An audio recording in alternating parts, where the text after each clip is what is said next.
Formation in human आई के अंदर image की फॉर्मेशन किस तरह होती है? The light pass through the cornea, aqueous humour, lens, vitreous and vitreous humour. देखें, ये कल के क्लास में हम लोगों ने इसको कम्प्लीटली डिस्कस किया था कि आई के अंदर जो लाइट रेस आते हैं वो बाहर इन्वायरमेंट से आते हैं, और सबसे पहले कॉर्निया, कॉर्निया के बाद फिर प्यूपिल, प्यूपिल के बाद लेंस, लेंस के बाद फिर विट्रस ह्यूमस और ह्यूमर्स, और विट्रस ह्यूमर्स के बाद फिर ह्यूमर के बाद फिर चले जाते हैं रेटिना के ऊपर। ठीक है, ये उनका क्या होता है, पाथवे होता है लाइट का, जो कि बाहर इन्वायरमेंट से हमारे आई के अंदर इस तरह उनकी क्या होती है, एंट्री होती है या इंटर होते हैं। फिर सेकेंड स्टेप में क्या है, lens focus the light on the retina. जब भी लाइट रेस लेंस से पास होते हैं, लेंस उन लाइट रेस को रेटिना के ऊपर फोकस करते हैं, और ये lens an image form on the retina. जब भी लाइट रेस रेटिना के ऊपर फोकस होते हैं, फिर रेटिना के अंदर इमेज की फॉर्मेशन होती है। ठीक है, rods and cones generate nerve impulses.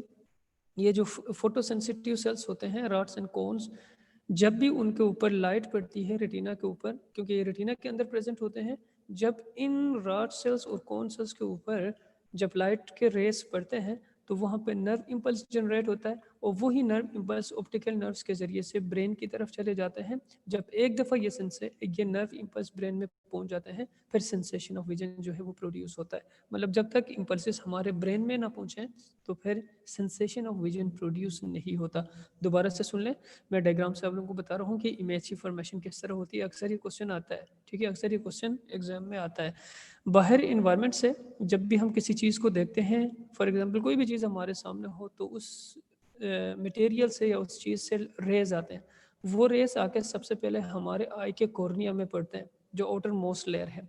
Cornea के बाद फिर आते हैं एक्वस ह्यूमर में, एक्वस ह्यूमर के बाद आते हैं लेंस में, और लेंस के बाद आते हैं विट्रस ह्यूमर में।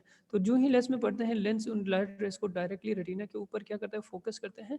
जब रेटिना के ऊपर लाइट रेस पहुंच जाते हैं, तो रेटिना के कौन सेल्स, नर्व सेल्स जो है वो एक्टिवेट होते हैं, और एक्टिवेट होने के बाद नर्व इम्पल्स जनरेट होता है, और वो नर्व इम्पल्स जो है ऑप्टिकल नर्व्स के ज़रिए से हमारे ब्रेन तक पहुंच जाता है।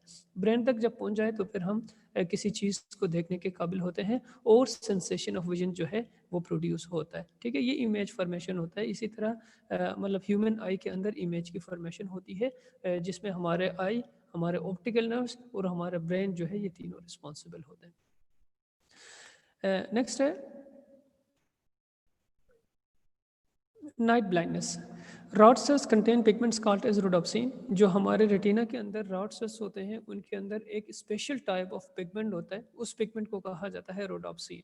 It breaks when the light falls on it and generate nerve impulse. जब भी लाइट रेस इन रोडोप्सिन के ऊपर पड़ते हैं, फॉल करते हैं, तो रोडोप्सिन की ब्रेकडाउन होती है, और उसकी ब्रेकडाउन के नतीजे में नर्व इम्पल्स जनरेट होते हैं। When there is no light, when no light is present, it produce again combine to form rhodopsin। और लाइट अगर ना हो, लाइट रेस ना हो, दोबारा से ये रोडोप्सिन के पार्ट्स दोबारा से कंबाइन होते हैं, और कंबाइन होने के बाद दोबारा से रोडोप्सिन की फॉर्मेशन होती है। मतलब लाइट की मौजूदगी में रोडोप्सिन की ब्रेकडाउन होगी, लाइट की एब्सेंस में रोडोप्सिन पिगमेंट की दोबारा से फॉर्मेशन होगी। अब इस रोडोप्सिन की सिंथेसिस के लिए ह्यूमन बॉडी के अंदर विटामिन ए एसेंशियल होता है, रिक्वायर्ड होता है। मतलब विटामिन ए की मौजूदगी में ह्यूमन आई के अंदर रोडोप्सिन की फॉर्मेशन होती है। अगर रोडोप्सिन की डिफिशिएंसी हो बॉडी के अंदर, अगर बॉडी के अंदर विटामिन ए की डिफिशिएंसी हो, तो उस विटामिन ए की डिफिशिएंसी की वजह से एक जो है वो प्रोड्यूस होता है, ठीक है, एक डिजीज़ प्रोड्यूस होता है। तो उस डिजीज़ को कहा जाता है नाइट ब्लाइंडनेस या पुअर नाइट विजन, जिसमें डिम लाइट में हमें प्रॉपर्ली चीज़ें नज़र नहीं आएंगे। ठीक है, ये था हमारा आई का स्ट्रक्चर और आई का फंक्शन, और आई के अंदर नाइट ब्लाइंडनेस किस तरह प्रोड्यूस होता है। इसमें